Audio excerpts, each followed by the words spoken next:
আপনি আসবেন, একটা আপনার দেশ, আসেন না কেন? Stops you? যে আপনারা দল গুছিয়ে নেন, আপনাদের দলকে তো কেউ ব্যান করা নেই।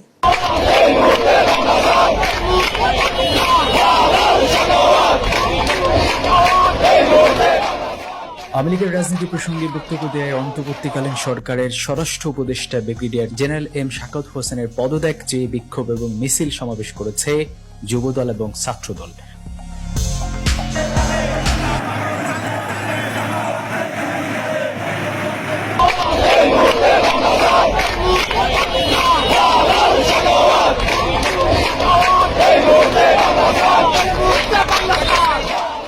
সমালোচনায় তোলপাড় সামাজিক যোগাযোগ মাধ্যম। অনেকে মন্তব্য করছেন, বিক্রি হয়ে গেছেন উপদেষ্টা শাকাওয়াত হোসেন।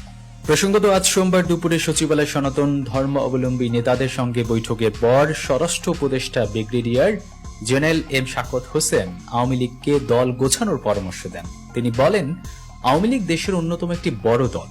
এই দলে অনেক ভালো মানুষ আছে, এদের অনেককে আমি ব্যক্তিগতভাবে চিনি, অথচ তারা এখন পালিয়ে বেড়াচ্ছেন। আপনারা দল গোছান, আপনারা তো নিষিদ্ধ না। তার এই বক্তব্যের পরেই বৈষম্য বিরোধী ছাত্র আন্দোলনের অন্যতম সমন্বয়ক হাসানাত আব্দুল্লাহ বলেন, যাদের আমরা উপদেষ্টা বানিয়ে সংসদে পাঠিয়েছি তাদের টেনে হিস্ট্রে নামাতেও কিন্তু আমাদের সময় লাগবে না। যারা খুনি হাসিনাকে পুনর্বাসনের মতো বক্তব্য দিতে চায়, আমরা ছাত্র ছাত্রীরা যেভাবে তাদেরকে উপদেষ্টা বানিয়েছি, ঠিক একইভাবে গদি থেকে ছুড়ে নামাতে আমরা দ্বিধা করব না। এই মুহূর্তে তার পদত্যাগের দাবিতে বিক্ষোভ মিছিলে নেমেছে সাধারণ জনগণ। অবিলম্বে তার পদত্যাগ চান তারা, অন্যথায় বড় আন্দোলনের হুঁশিয়ারিও দেন তারা। মিছিলে তাকে দালাল বলেও আখ্যায়িত করা হয়।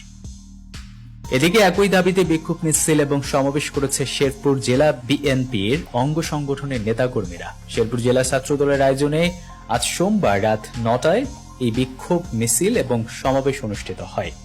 সমাবেশে কয়েক হাজার নেতাকর্মী অংশ নেয়।